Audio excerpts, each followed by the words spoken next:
Hello, my name is Joel Sinkin. I'm the president of Transition Advisors, a consulting firm that exclusively works with the CPA profession in growth and succession strategies, predominantly through mergers and acquisition. We're teaching a free webinar on May 18th on how to value an accounting firm. If you're unable to attend, although I can't get you CPE for this, I can get you a Reader's Digest version of what we are to discuss.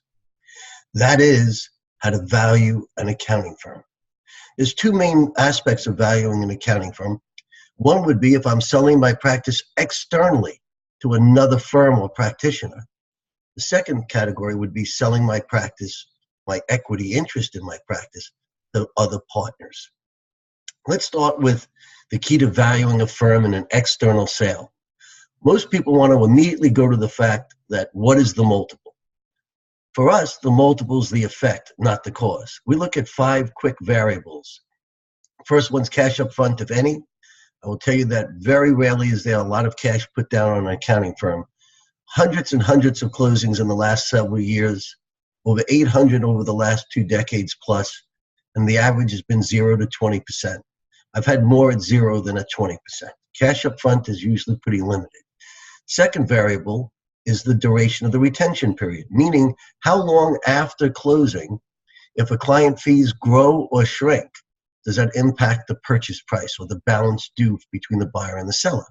Most deals that we're involved in are earn-out deals, where the entire payout period is predicated on client retention. Others will have a limited retention period. Perhaps 2 or 3 years into the transaction, purchase price will lock at that point in time. So how long is that retention period is the second variable. Third variable is the profitability of the deal. That's really from the buyer's perspective. If I can absorb the practice with little to no incremental increases in overhead, it's much more profitable than if I have to take on more locations, a lot more overhead, especially overhead that I didn't need. So how profitable is the business? From tax treatments on. That's the third variable. The fourth variable is the duration of the payout period.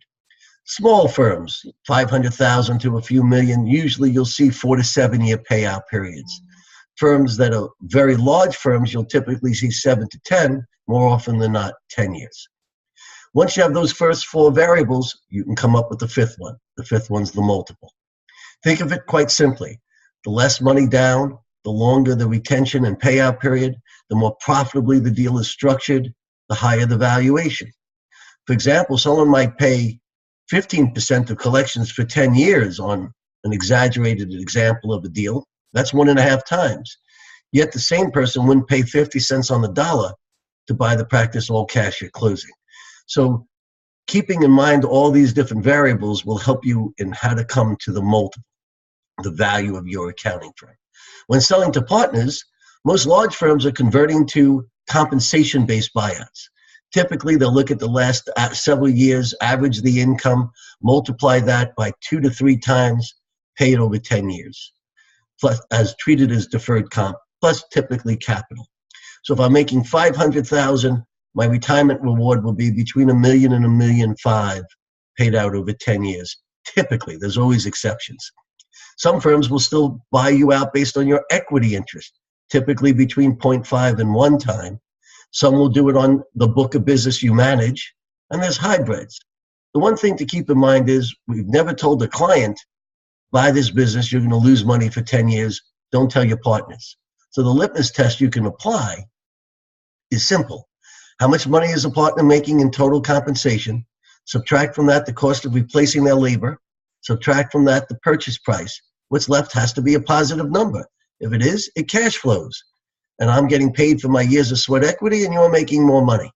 If it doesn't cash flow, why would the successors be motivated to buy you out? So this is the Reader's Digest version of the session that we'll be teaching in greater detail May 18th. I hope you could join. If you can't, go to our website, www.transitionadvisors.com. Go to the resource section. You'll see quite a few articles we've written on how to value accounting firms, small firms, large firms, internal sales, etc. I hope it brings you value. Have a great day.